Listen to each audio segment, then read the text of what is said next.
দর্শক আসসালামু আলাইকুম, আপনাদের স্বাগত জানাচ্ছি সপ্তাহের আলোচিত বিষয় নিয়ে বাংলা ভিশনের বিশেষ আয়োজন যে কথা বলতে চাই অনুষ্ঠানে। আপনাদের সঙ্গে আছি আমি জিয়া খান। দর্শক, আপনারা জানেন এই অনুষ্ঠানের মাধ্যমে আমরা সমসাময়িক বিভিন্ন বিষয় নিয়ে আলোচনা করে থাকি। আজ আমাদের আলোচনার বিষয় বিভাজনের রাজনীতি, আস্থা ও ঐক্য। আর এই বিষয়টি নিয়ে আলোচনার জন্য আমার সঙ্গে স্টুডিওতে উপস্থিত রয়েছেন দুজন অতিথি। তারা হলেন ABM মোশাররফ হোসেন, প্রশিক্ষণ বিষয়ক সম্পাদক বিএনপি, এবং অ্যাডভোকেট আবু হেনা রাজ্জাকি, প্রধান নির্বাহী বাংলা ফাউন্ডেশন। আপনাদের দুজনকে স্বাগত জানাচ্ছি। দর্শক, রাষ্ট্রপতি শাহাবুদ্দিন আহমদের পদত্যাগ, আওয়ামী লীগ নিষিদ্ধকরণ, সংবিধান বাতিল এবং জুলাই অভ্যুত্থানের ঘোষণাপত্র নিয়ে রাজনীতিতে যে বিভাজন চলছে তার সাথে সদ্য যোগ হয়েছে বিএনপি ও জামাতে ইসলামীর মধ্যে বাকযুদ্ধ। তবে বেগম খালেদা জিয়ার সঙ্গে সেনাপ্রধান জেনারেল ওয়াকারুজ্জামানের সাক্ষাৎকে বর্তমান পরিস্থিতির রাজনৈতিক টার্নিং পয়েন্ট হিসেবে দেখছেন বোদ্ধারা। আলোচনার শুরুতে আমি ABM মোশাররফ হোসেন। মোশাররফ ভাই, যদিও বিএনপির পক্ষ থেকে বলা হয়েছে বেগম জিয়ার সঙ্গে সেনাপ্রধানের যে সাক্ষাৎ, তিনি বেগম জিয়ার স্বাস্থ্যের শারীরিক অবস্থার খোঁজ খবর নেন এবং সেই সময় সেনাপ্রধানের সঙ্গে ছিলেন তার স্ত্রী। কিন্তু তারপরও এই বর্তমান দেশের যে টালমাটাল একটা অবস্থা, এই অবস্থায় এই ধরনের একটা সাক্ষাৎ অবশ্যই অনেক ইতিবাচক। এটা নিয়ে বিভিন্ন গুঞ্জন, অনেক কিছু। এটা আসলে এই ধরনের সাক্ষাৎ শুধুই কি সাক্ষাৎ, নাকি রাজনীতির মানে আমাদের যে বর্তমান যে প্রেক্ষিত, মানে কিভাবে দেখছেন টোটালি? যদি আমি আসলে ধন্যবাদ আপনাকে, ধন্যবাদ আমার সহ-আলোচক রাজ্জাকি ভাই এবং বাংলা বিশ্বের দর্শক শ্রোতা সবাইকে আমি শুভেচ্ছা জানাচ্ছি। আসলে আমাদের মধ্যে আওয়ামী লীগ বিগত এই 15.5 বছর যে আমাদের মধ্যে বাংলাদেশের মানুষ কিন্তু খুব বন্ধু বৎসল, খুব সামাজিক, আদর আপ্যায়নে অভ্যস্ত। এই আওয়ামী লীগের এই 15 বছরে কিন্তু আমাদের এই জিনিসটা ভুলিয়ে দিয়েছে, যার জন্য যে কোনো জিনিস যখন ঘটে তখন আমরা এটাকে সন্দেহর চোখে দেখি। যেমন আপনার মনে আছে, আমার স্পষ্ট মনে আছে, যখন সন্দেহ না, কারণটা খোঁজার জন্য না, ওই যে একটা সন্দেহ প্রবণ আওয়ামী লীগের আমরা দেখেছি যে আপন দুই ভাই, এক ভাই বিএনপি করে, এক ভাই আওয়ামী লীগ করে।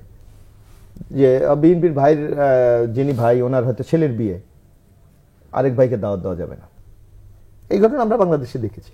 অর্থাৎ একটা বিভাজনের রাজনীতি, আমাদের সোশ্যাল যে বন্ডিংটা, এই বন্ডিংটাকে আওয়ামী লীগের 15 বছর ভেঙে চুরমার করে দিয়েছে। যার জন্য আজকে সেনাবাহিনীর প্রধান যিনি, উনি একদিকে যেমন বাংলাদেশের সামরিক বাহিনীর প্রধান, পাশাপাশি দেখেন বেগম খালেদা জিয়া সাবেক প্রধানমন্ত্রী, উনি দীর্ঘদিন অসুস্থ।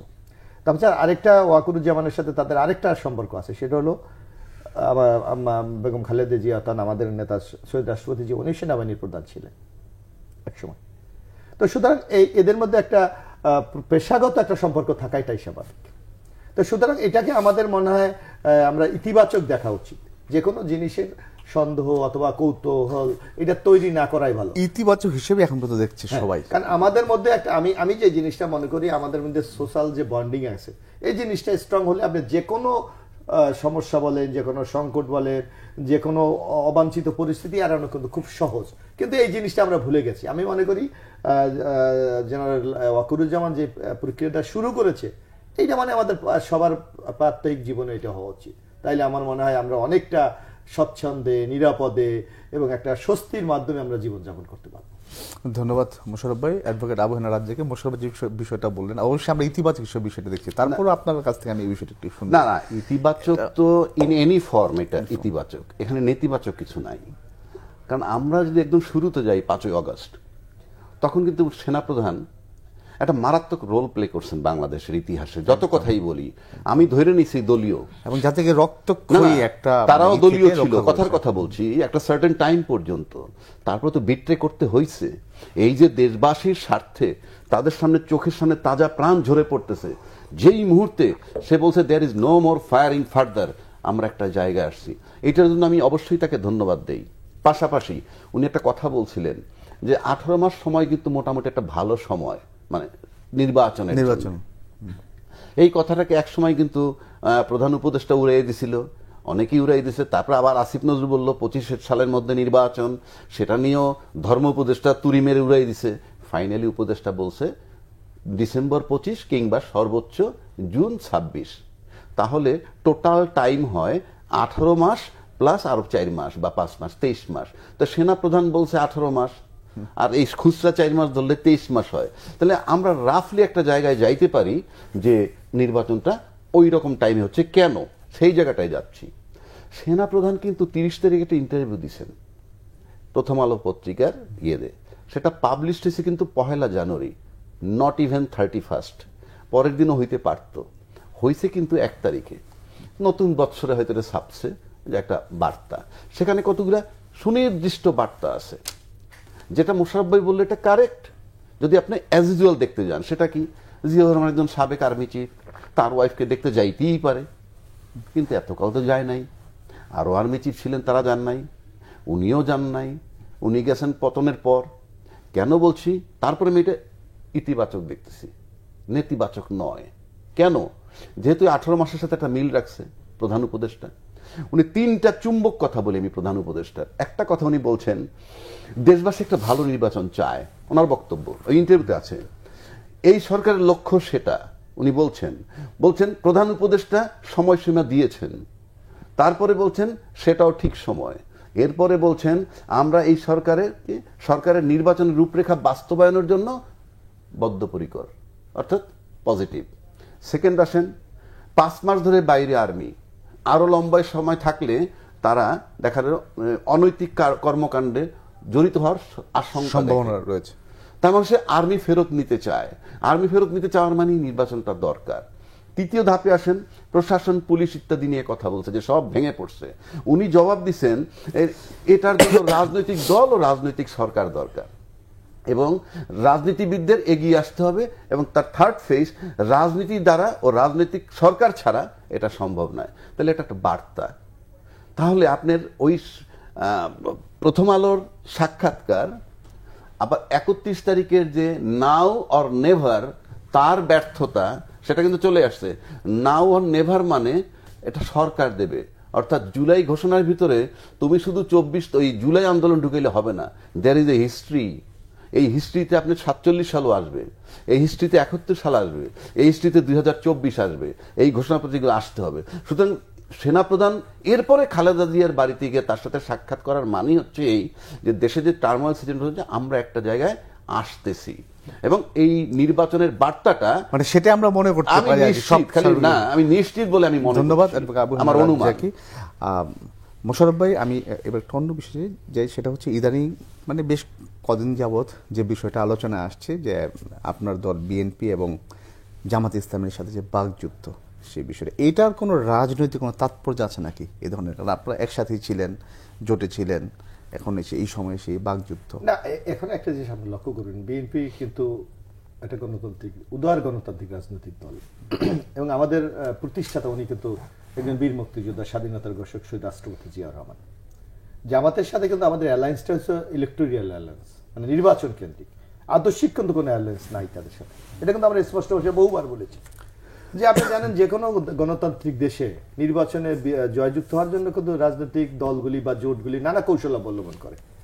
জামাতের সাথে আমাদের সেই সম্পর্কটা ছিল কিন্তু ইলেকশন কেন্দ্রিক, সুতরাং আমাদের কিন্তু আলাদা একটা আইডিওলজি আছে। জামাতের অনেক বক্তব্যের সাথে আমাদের দ্বিমতও কিন্তু আছে, আমরা সেইটা খোলামেলা আমাদের নেতৃবৃন্দ বলেছি।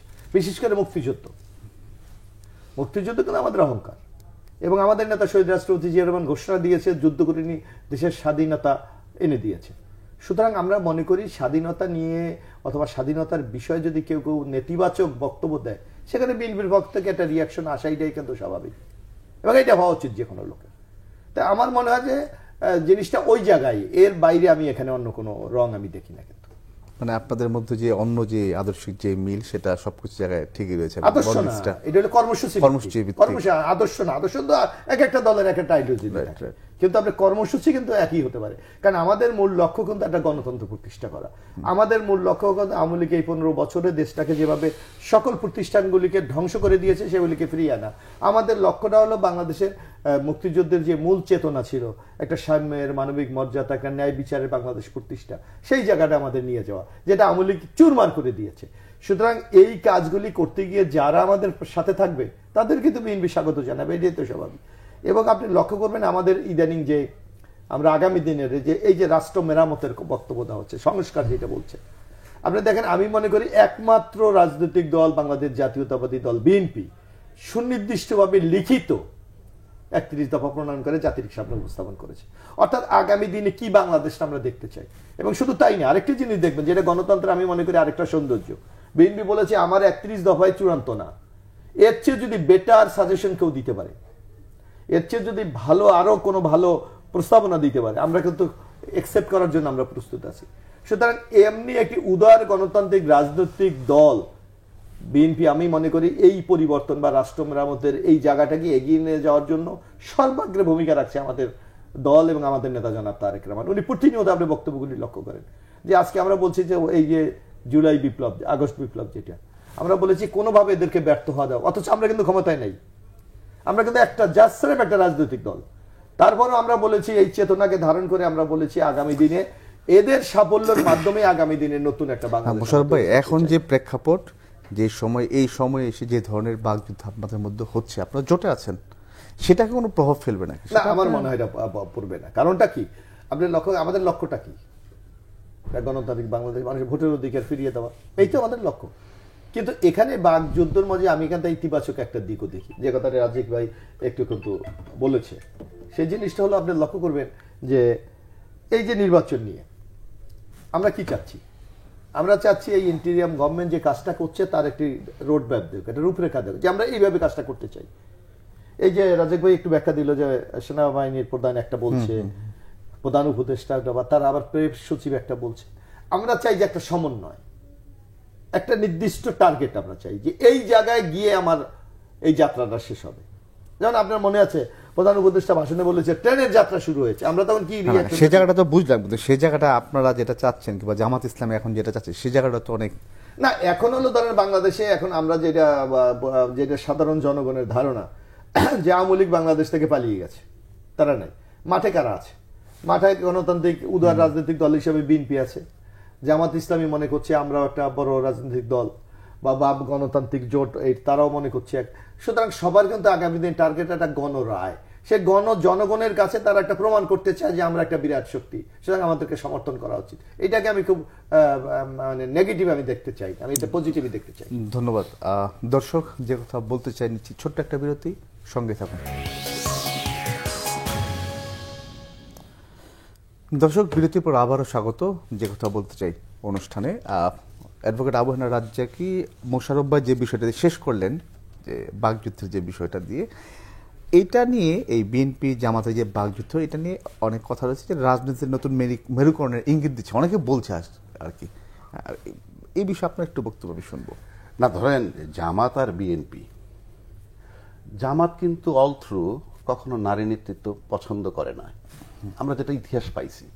ইভেন সর্বশেষ যদি আমি আপনাকে একটা তারিখ বলি, সম্ভবত 8/3/2024 বাংলা ট্রিবিউনে বলছে যে মানে নারী নেতৃত্ব তাদের কাছে গ্রহণযোগ্য না, এবং তাদের রোকনের মধ্যে যদি যান সেখানে 40% রোকন আছে, তারপরের ধাপটায়ও নারীর অংশগ্রহণ আছে। কিন্তু আপনার মূল নীতি নির্ধারণী যে সিদ্ধান্ত যে জায়গাটায়, সেখানে কিন্তু কোনো নারী নেতৃত্ব নাই। কিন্তু আপনি যদি রিভার্স হইতে চিন্তা করেন, এরা কিন্তু একবার আওয়ামী লীগের সাথেও গেছে, বিএনপির সাথেও গেছে। আমি তর্কের খাতিরে ধরে নিলাম দুইবারই জামাতকে, একবার হাসিনা ডাকছে আর একবার খালেদা জিয়া ডাকছে। আমি তর্কের খাতিরে ধরে নিলাম যে জামাতকে ওর কাছে যায় নাই, এরাই গেছে। কিন্তু প্রশ্ন হচ্ছে আপনারা আসবেন কেন? ডাকছি আমি, আপনারা আসবেন কেন? তার মানে ক্ষমতার যে স্বাদ, এটা পাইতে না চায় কে? এবং জামাত জানে যে তারা এই জিন্দিগিতে ক্ষমতায় যাবে না এককভাবে, there is no way. Because আপনি 90% মুসলমানের দেশ, আপনি ইসলাম করেন, তাহলে লোক কম কেন আপনার? 90% তো মুসলমান। So you are not accepted by the Muslim even. সুতরাং তাকে যেতে হয় ওই দিকে। 2 নম্বর যে লড়াইটি এবার শুরু হয়েছে, একটা খুব কঠিন কথা বলছেন তারা, সেটা বলছে বাংলাদেশে দুইটা সম্প্রদায় বা গোষ্ঠী দেশপ্রেমিক, এক হইল জামাত আর হইল সেনাবাহিনী। আচ্ছা, সেনাবাহিনীকে আপনি আনবেন কেন? সেনাবাহিনী হলো under command of the state, রাষ্ট্রের অধীনস্থ তারা। রাষ্ট্র যে যখন চালায়, সে যেভাবে দেশের যুদ্ধ লাগবে এটা হিসাব করবে, সেটা অন্য কথা। সেনাবাহিনীর সাথে আপনাকে মিলাইলেন কেন? এটা কিন্তু তার 30 তারিখের ইন্টারভিউর আগের কথা বলছি, তার কয়দিন আগে বলছে। আর জামাত দেশপ্রেমিক, আপনি কিভাবে মিলাবেন? আপনি তো ফ্ল্যাকচুয়েট করেন, সকালে এক কথা, বিকেলে এক কথা। দেশপ্রেমিক কিন্তু শেখ হাসিনাও ছিল। মুক্তিযুদ্ধের চেতনা ধারণ করতে করতে কোন জায়গায় দেশটাকে নিছে। আচ্ছা, তারপর যদি আপনি আরেকটা জায়গায় যান, সংখ্যালঘু সংখ্যাগরিষ্ঠ কে বানাইছে? শেখ হাসিনা। মুক্তিযুদ্ধের চেতনাটাকে ক্যাশ করছে, ক্যাশ যেটাকে বলে ফলস। আচ্ছা, উল্টো যদি আমি খালেদা জিয়ার দিকে আসি, আমি এত বেশি জানি না তাদের সম্পর্কে, কারণ খালেদা জিয়া তো দীর্ঘদিন ক্ষমতায় নাই, বাট আমি দেখছি সে আপোষহীন। না, সে বিষয়গুলো আমরা জানি, কিন্তু আমার যে প্রশ্নটা এখন যেখানে, এবং এটাও বোধহয় ত্বরান্বিত করছে নির্বাচনে যে যাওয়ার, কারণ জামাতরা সর্বনাশ করতেছে। এই যে কথাটা বলতেছে যে সেনা প্রধান আর মানে সেনাবাহিনী আর তারা দেশপ্রেমিক, তার মানে এতে কিন্তু বিএনপি আর আওয়ামী লীগ বাদ দেওয়া হয়। আপনি তো এই দুইটা দল কিন্তু পরীক্ষিত দল, সুতরাং সেনাবাহিনী বিতর্কিত যে না। আবার সেনাবাহিনী কি বলছে যে মাঠে 5 মাস আছে, যদি আরো বেশি থাকে তাহলে তাদের ভিতরে অপরাধ প্রবণতার সংখ্যা তারা দেখতেছে। সুতরাং সেনাপ্রধান সে কারণেই চাইতেছে হয়তো যে যত দ্রুত নির্বাচন হোক, সেটা দেশের জন্য ভালো। পাশাপাশি জামাত কিন্তু একটা কথা বলে কি, নির্বাচন সংস্কারের আগে নির্বাচন নয়, প্লাস সমন্বয়করা কি বলে, বিচারের আগে নয়। আচ্ছা ভাই, এটা তো লম্বা প্রসিডিউর। আপনি যদি লম্বা প্রসিডিউর যান, তাহলে বিএনপি আবার চিন্তা করে তার লোকসান। কেমন লোকসান আমি বলি, বিএনপির নামে কিছু বদনাম আছে বাজারে, হয়েছে ইদানিং, তাতে বিএনপির নামেও কিন্তু অনেক বদনাম হচ্ছে। সবই যে বিএনপি করতে তা না, কিন্তু আমি দেখছি বিএনপির নেতৃস্থানীয় যারা, তারা কিন্তু আর পরিষ্কার বলে দিছে যে যদি কেউ চাঁদাবাজি করে, যদি কেউ এমন, এবং তারা ব্যবস্থা নিয়েছে, এবং তাদেরকে যদি গ্রেপ্তার না করে সেটার দায় সরকারের। কারণ সেন্ট্রাল বিএনপি কিন্তু বলে দিছে যে গভর্নমেন্ট অ্যাকশন নিবে, গভর্নমেন্ট সেটা নিতে পারতেছে না। এবং এই বিষয়ে অ্যাকশন আমরা দেখেছি বিএনপির। মোশাররফ ভাই, আমি হেনা ভাই যে বিষয়টা বলে গেলেন, ওইটা যে তারা চাচ্ছে যে আওয়ামী লীগ যেমন মাইনাস, পাশাপাশি বিএনপি বাদ দেওয়ার একটা বিষয় উনি বলে গেলেন আর কি, যেটা আমি ইনডাইরেক্ট বললাম। ইনডাইরেক্ট যে বিষয়টা, এই বিষয়টা নিয়ে অনেক কথা সামনে আসতেছে যে আওয়ামী লীগকে মাইনাস, পরবর্তীতে বিএনপিকে মাইনাস, এই ধরনের কোনো ষড়যন্ত্র কিংবা এগুলোকে আসলে ধরেন যে কোনো ইন্টারেস্টের গুরুত্ব সব জায়গায় থাকে, সকল দেশেই থাকে, পৃথিবীতে আপনি দেখবেন এরকম থাকে, কিন্তু আপনার সক্ষমতা কতটুকু সেটা আপনাকে কিন্তু অনুধাবন করার যে করতে পারে সেই কিন্তু এই ধরনের বিষয়গুলো আপনার টের পাচ্ছেন না, কিন্তু আপনার বিএনপি আমরা বিএনপি মনে করে যে আমাদের মূল ভিত্তি হলো জনগণ, জনসমর্থন। একটা দলের যদি জনসমর্থন থাকে, তাকে আপনি মাইনাস বলেন, তাকে নির্বাসন বলেন, তাকে আউট করে দেওয়া বলেন, এটা কোনোদিনই সম্ভব না। আজকে বিএনপি দেখেন, আমরা যদি একটা উদাহরণ আপনাকে দেখি, যে 15.5 বছর আওয়ামী লীগ বিএনপির উপর যেই স্টিমুলার চালিয়েছে, মিথ্যা, গায়েবী, বানোয়াট, মামলা, গুম, হত্যা, রাজনীতি করতে না দেওয়া, বিএনপির মতো একটা বড় রাজনৈতিক দলের পার্টি অফিস 2-3 বছর খুলতে দেয়নি, তাহলে বিএনপি কি নিঃশেষ হয়ে গেছে? আসলে বিএনপি এটা হলো একটা আইডিওলজি বেসড পলিটিক্যাল পার্টি, এটা একটা আইডিওলজি আছে। কি আমরা বিশ্বাস করি? আমরা বাংলাদেশি জাতীয়তাতে বিশ্বাস করি, আমরা কি শহীদ রাষ্ট্রপতি জিয়া রহমানের 19 দফায় বিশ্বাস করি, আমরা কি বহুদলীয় গণতন্ত্রে বিশ্বাস করি, আমরা সংবাদের স্বাধীনতা বিশ্বাস করি, মানুষের মতামত প্রকাশকে বিশ্বাস করি। এই আইডিওলজিগুলি মানুষ যেখানে গ্রহণ করে, সেই দলকে আপনি নিঃশেষ করে দেওয়া এত সহজ না, যেটা আওয়ামী লীগ ব্যর্থ হয়েছে। আগামী দিনে যদি কেউ এই ধরনের দিবা স্বপ্ন দেখে, তারাও ব্যর্থ হবে, এই ব্যাপারে কোনো সন্দেহের কোনো কারণ নাই। সুতরাং আমরা এগুলিকে আমরা খুব হিসাবের মধ্যে আমরা আনতে চাই নাই, বরং আমাদের যে লক্ষ্য একটি জনকল্যাণমুখী রাষ্ট্র প্রতিষ্ঠা করা, জনগণকে স্বস্তি দেওয়া এবং গণতন্ত্রকে একটা প্রতিষ্ঠানে একটু রূপ দেওয়া, সেই লক্ষ্যে আজকে বিএনপি কিন্তু কাজ করে যাবে। ধন্যবাদ মোশাররফ ভাই। অ্যাডভোকেট আবু হেনা রাজ্জাক, আপনার একটা বিষয় আপনার বক্তব্য দিয়ে আমি করতে চাই, যেটা সংস্কারের বিষয়, যে জামাত কি চাচ্ছে, আগে সংস্কার তারপর নির্বাচন, ছাত্ররা যেটা চাচ্ছে যে আগে বিচার তারপর নির্বাচন, তো বিএনপির পক্ষ থেকেও সংস্কার চাচ্ছে এবং অতি দ্রুত সম্ভব সেটা করে নির্বাচনের দিকে যেতে চাচ্ছে। আমার প্রশ্ন আপনার কাছে, এই যে সংস্কার না নির্বাচন, এটা এত তর্ক বিতর্ক, এত কথা সামনে আসছে, আসলে সরকার কার কথা শুনছে বা কি চাচ্ছে? দেখেন, আমরা কিন্তু যত কথাই মুখে বলি না কেন, আমরা একটা খারাপ জায়গায় আছি। খারাপ জায়গাটা কিরকম আপনি দেখেন, আমাদের দেশে অভ্যুত্থান আরো হয়েছে, বঙ্গবন্ধু হত্যা হয়েছে, সেটা একটা অভ্যুত্থান, জিয়া রহমান হত্যা হয়েছে, সেটা একটা অভ্যুত্থান। এইভাবে যখন টাইম ধারাবাহিকভাবে আসি, আমরা কিন্তু অনেক অভ্যুত্থান পরে সরকার টেক ওভার করছে, কখনো এরশাদ, কখনো জিয়াউর রহমান সাহেব। তো জিয়াউর রহমান সাহেব বলেন আর এরশাদ সাহেব বলেন, তারা কিন্তু সময়ের ব্যবধানে আবার একটু গ্রাসরুট লেভেলে পৌঁছে যাইতে পারছে, যার জন্য তাদের এই পার্টি, এবং সেটা কিন্তু খালেদা জিয়া শক্ত হাতে একদম ঘরের থেকে এসে টিকায় রাখছে। আমি ওখানে যাচ্ছি না, বিষয়টা হচ্ছে যে এই যে বিএনপির মানে এই যে আজকের যে সিচুয়েশনটা আমি বলতেছি আপনাকে, প্রশ্নটা যেন কি ছিল আপনার? যেখান থেকে শুরু করলেন, প্রশ্নটা হচ্ছে কি যে সংস্কার নিয়ে বিভিন্ন হ্যাঁ, কথা। এখন আসেন এই যে মিস সরকার আমাদের এইবার, আপনি চিন্তা করেন তো, 3টা পার্ট দেখা যায়, if you don't take it otherwise. আমি বলতেছি ইউনূস সাহেব একটা পার্ট, তাকে কে বসাইছে? সংবিধানের 106 দ্বারায় সুপ্রিম কোর্ট, আমি বৈধ, সে বৈধ, তাকে বসে। কিন্তু অভ্যুত্থানের নিয়ম কি? টোটাল সব চলে যাবে। এখানে কিছু লোক পালায় গেছে যেগুলো ইতিহাস নাই, বিচারপতিরা চলে যায়, গভর্নর পালায় যায়, মসজিদের ইমামও পালায় যায়, খতিব পালায় যায়, কিন্তু আপনি শাহাবুদ্দিন সাহেব আবার রয়ে গেলেন, সে কিন্তু সাংবিধানিকভাবে পার্ট। আপনি এরকম একটা পরিস্থিতিতে অর্ধেক সাংবিধানিক অর্ধেক অসাংবিধানিক, আবার মাঠে সেনাবাহিনী আছে, সেনাপ্রধান বলছেন প্রশাসন নামতেছে না, প্রশাসন কিন্তু নামতেছে না। আমি আরো বড় নিশ্চিত করে দিয়ে যাচ্ছি, এই সরকার যতক্ষণ থাকবে প্রশাসন নামবে না। যদি বলেন কেন?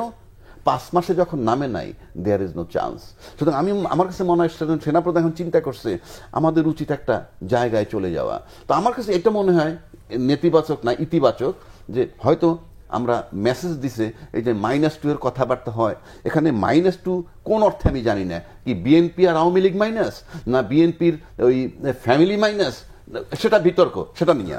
কিন্তু এই যে জায়গাটা আছে, সেই জায়গাটায় আমার কাছে একটা বার্তা সেনাপ্রধান দিছে যে প্রশাসন বলি, আমলা বলি, আমরা একটা জায়গায় গেছি যে আমরা একটা নির্বাচনের দিকে যাব। এটা যদি সেনাপ্রধান করতে পারেন ভালো কথা, এটা হলো। কিন্তু পাশাপাশি যারা বিচার চায়, বিচারের আগে নির্বাচন নয়, এতে তাদের বার্তাটা কি জানেন? এদের বার্তাটা হলো প্রলং করতে চায়, সোজা হিসাব। বিকজ যারা চাচ্ছে তাদের জনসমর্থনটা কোথায়? আপনি যদি এখন ভালো করে রিসার্চ করেন, তাহলে দেখবেন সামনে যে 2-4-5 জন সমন্বয়ক দেখতেছেন খুব জোর গলায় কথা বলতেছে। সার্জিস আলম কয়েকদিন আগে নিজে স্টেটমেন্ট দিছে যে জুলাইয়ের অভ্যুত্থানে মাঠে আমাদের সাথে সহযোদ্ধা ছিল শিবির, বিএনপির কথা বলে নাই, বাদ দিলাম বিএনপি, সে তো এডমিট করছে শিবির ছিল। তাহলে শিবিরের গার্জিয়ান কে? শিবিরের গার্জিয়ানটা কে? সেই গার্জিয়ানের কথা ছাড়া শিবির কিন্তু যায় নাই। তাহলে আপনার দাঁড়াইলো কি রেজাল্টটা? আজকে কিন্তু তারা আবার জুলাইয়ের অভ্যুত্থানের ঘোষণা করতে পারে নাই। ঘোষণাপত্র যেটা কেন পারে নাই? ওই শিবিরের যারা গার্জিয়ান সামনে যাদেরকে রাখছে, তারা বোধহয় ব্যবহার করছে তাদেরকে, অর্থাৎ একটা সীমার বাইরে আবার তাদেরকে যেতে দিবে না, এবং তারা যাতে নির্ভরশীল থাকে এদের উপরে, ব্যাড টাইমও যদি আসে, আমার কাছে মনে হয়।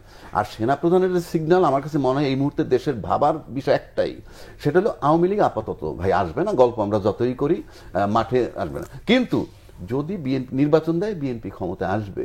সুতরাং সেই বার্তাটা আমরা ইতিমধ্যে বডি ল্যাঙ্গুয়েজে পাচ্ছি, বিভিন্ন মিডিয়ার বক্তব্যে পাওয়া যাচ্ছে। প্রশ্ন অন্য জায়গায়।